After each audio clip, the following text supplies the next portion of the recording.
Hey, what is going on, everybody? This is Kenzen Crese, and if you don't know, I love LEGO games. Now, I've been holding off on some Warriors of Orochi just because I've wanted to get the rest of Nintendo Land out, and I wanted to get time to actually start this while I'm trying to do my normal stuff. So, or my normal everyday stuff. So yeah, that's why this is coming up, and then later today I'm going to try to live stream some more Warriors of Orochi, because I think live streaming it's a lot better than just recording it and everything. I prefer live streaming that game because it's, well, easier to play for me. So, we are just starting LEGO Lord of the Rings.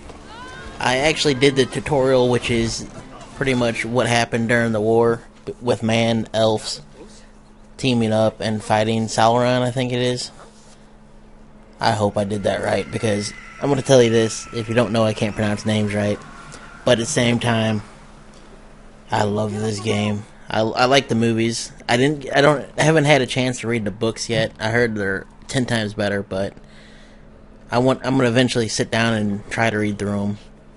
And well, we are here at the first level, and it's pretty much running in the shadows with the Wraith King trying to find us. The whole point of this level, it's actually split up really into two parts. Or technically three, but really two. One part is Frodo, the other part's something cool, then you come back to Frodo and the other Hobbits. So with that being said, I'm just amazed at how well they've done everything in here. They've improved stuff from Lego Batman. They have more of a narrative feel to it, which I like. And I really cannot complain about this at all. What you have to do is find things to throw at trees, push boulders. What else was it? It was a bee nest. You have to get a fish, throw it at a fire to burn something. With that being said, yeah, you gotta do that. And that's all the level is just throwing things to move the Wraith King along. Pretty simple, and you get to really see what some of the different Hobbits' abilities are. Like Sam can dig up stuff, he can plant flowers, cook things, I believe, as well. And I don't know if it's Merry or Pippen, but one of those two can fish, which you have to use. I didn't pay attention to who it was I was picking. See, what else is it? Frodo has the ring, of course, but I don't use it in here because I'm afraid. Really, I don't want that Wraith King chasing me down or me messing up while I'm recording. But I know there are other levels where you have to use the actual ring. Just like what happens in the story, or in the movies, at least. Because I think that's what they're going off of, is the movie story. I don't know how much different it is from the books, because like I said, I don't know the movie or the books that well. Now, the other cool thing is, remember, the Hobbits are a lot shorter than the other characters in the story, or in the movies. So you know how in the Lego Star Wars games you had to get like a kid to crawl through those little hatch doors that I crawled through? Well, you can do it now with the Hobbits. I don't know about the dwarfs, or the dwarf. I know there's parts where you have to throw the dwarf with one of the bigger characters while he cuts something, which that's pretty cool. And you're going to actually see Sam grow plants, so we have cover to run in. That little brownish area that looks like there's a spotlight on it, that's one of the things that you get to do. Okay, yeah, he can start fires and dig and plant. And I was actually trying to break that block, but I think I need something with mithril. Not totally for sure on that one, but as you see, he plants, scares the horse while the horse runs away, and you get cover while you're walking. Now, this part here is part 2, and it's amazing. I'm just going to say this. I did die once in this part, but I can't help it because I was too busy geeking out. You'll see why here in a minute. But Lego games still have the humor, and that's the one thing I was wondering. As you saw right there, the humor with the horse falling over. I was worried about that. I was very, very worried that they weren't going to do it. Sauron is the one, not Sauron. So that is who we're fighting and whatnot. And if you want to rage at me for not knowing it, I'm sorry. That's all I can say. But they got all of the elements from the movies from what I remember in here. I'm actually gonna, while I play this, spend like a couple days watching each of the movies. And then, hopefully if I have enough money, I'm gonna actually go see The Hobbit in theaters when it comes out this month. That's the other reason why I've been waiting a little bit, is wait until December hits. So we can, and as you see right here, this is the part I was geeking out about. They put you in first-person view. I don't remember that ever happening. And as you see right here, I want to explain this. That shield that's up, you have to dodge his fireballs, because if you don't, you get hit by him. You can put your shield up. When he does the fireballs, it'll block the fireballs. And when he does the jump, the jump thing, you have to jump right before he lands. When he's down on the ground like that, you have to throw him into something. And I suggest those colorful doors, mainly because you get stuff out of them, I believe. And as you see, another first-person view part. I did not actually look much up about this game, sadly enough. But I gotta say, oh my god. Just for the first level itself, they've done a fantastic job with it. They haven't really improved much from, what you would see in a Lego game, but at the same time, I don't care. They got the feel of a Lego game with a better story. That's what you gotta think about this is. A Lego game plus this equals great, So that's really what you have to think about is what story could you put with Lego and really have a good gameplay with it as well. They've improved the gameplay from the first Lego Star Wars game I played to the second Lego Star Wars to the complete one where they put them both together. I didn't play the Pirates of the Caribbean or Harry Potter or Indiana Jones, but I played the Batmans.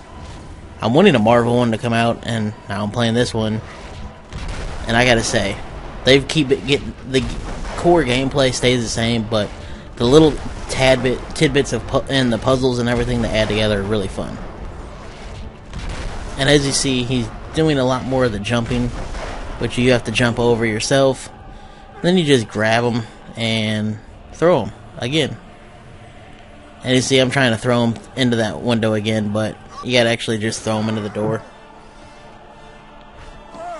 And he grabs your staff, which I will admit, if you can unlock one of those two with two staffs and you have double the power, oh my god, I will just freak out instantly.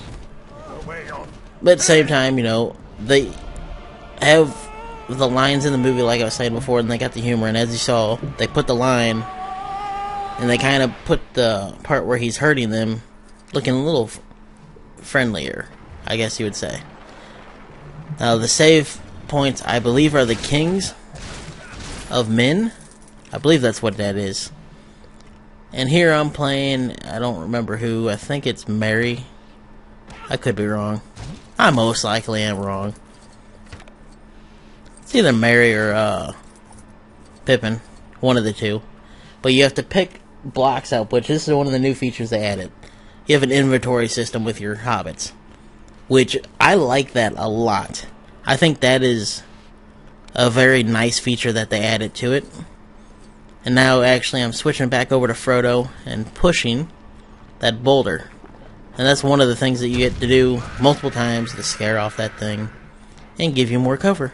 And you run. And as you see, the lighting changes too. And here's the another throwing part after I get done beating stuff up. But, just constantly switching back and forth where they can see and where they can't see. That is Okay, I was playing as Mary, I believe. And I don't know why, but all of a sudden when I was playing this, I had trouble switching characters. I can't tell you why, but I did.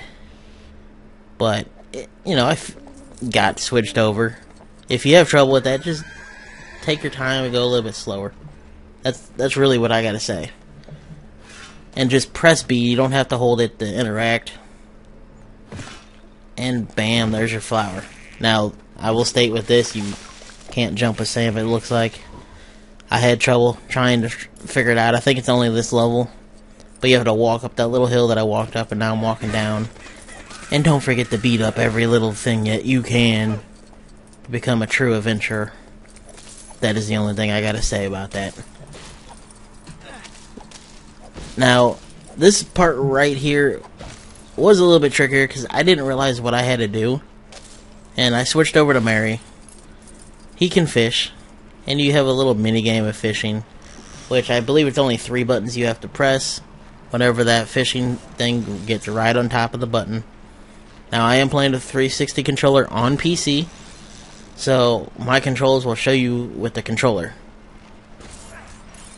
And after you pick up the fish, I didn't know what I was supposed to do. So I tried throwing it at somebody, but it didn't work. And then I'm just like, okay, let's cook the fish. I didn't see that little arrow in the corner, literally stating, you know, well, you gotta aim at that. And I had the, you know, trouble of aiming on everybody else, but that is okay. You have to get pretty close to do this too, so yeah, pretty close. Not that, you know, it's not that bad. Now, I will, if you want to get your true adventurer, I do suggest you search the river here because there are gold coins in it. And it's just all around the outside edge. Now, the part that I had a little bit more trouble with the throwing is coming up next because you see that spider web. That is where the last bit of throwing stuff is. And, you know, I had a little bit more trouble there, but not much. My main trouble was hitting the beehive from behind the tree. So, that's my trouble. The thing is hidden right there. You just have to dig it, hit B 3 times, you pick it up, and then you have to aim. As you see, like, you have to pick the right angle where you're throwing. I thought I was screwed, so I tried walking out there, but as the only thing happens whenever you get sighted is the thing just gets spooked and it pulls you back automatically. So let's go for a number 3 time. You have to be right at the edge of the tree. The bees will come out, freak out the horse for the Wraith King, come through the tree, pop that open, and then you can crawl through the tree. Now, if you have mithril boots, there's something up that wall. I don't know what it is because I don't have them yet. I don't even know where the guy that makes them is. So with that being said, you know, you kind of have to come back to levels and play through them again if you want to unlock everything. I don't even know where you buy the characters at, to tell you the truth. And I just did remember, yet once again, this is a 3-part level. I forgot. It is a 3-part level. The 3rd part of the level is still with the Hobbits, but it's a little different. Again, this is something that I personally have not seen in any of the LEGO games so far, but again, there were, what, 4 or 5 of them that I haven't played, because I don't remember how many Harry Potter games there are. I believe there's 2 Lord of the Rings games, and I don't know about the Pirates. I think there was 1, maybe? With that being said, you know, this next part is actually just following the coins that you have laid out in front of you that appear, and you have to move whatever Hobbit you're playing as to, well, not hit anything. It is a little bit more tricky, but as long as you just see where the coins are coming from and move to that spot, you'll be fine. And if you run through the bushes or have something hit one of the bushes, you'll get more coins too. That's how I got True Adventure. I kept making things get broken by the horses. because I didn't want to go through them. I wanted them to go through them. And I'm going to suggest, if you need money, I'm guessing this might be the easiest one to do it. Just get them to hit things. I don't know how much money you get for it, but again, this is only the first level 2. Has 3 different parts, like I said. First one just sneaking, second one playing as Gandalf, and the third one is sneaking again with that running part. And as you can see, we made it to the ferry. Pretty cool, pretty awesome. And if you heard somebody yelling at me in the background, I'm sorry. Only thing I got to say is they forgot I was recording. It's very dumb, but that is okay. So here we are getting to the results, and with that being said, you got an achievement for beating that level. You unlocked free play, and you got, I believe, 3 other characters. So don't forget to like, favorite, share, and comment. I will see you all in the next episode. Peace out.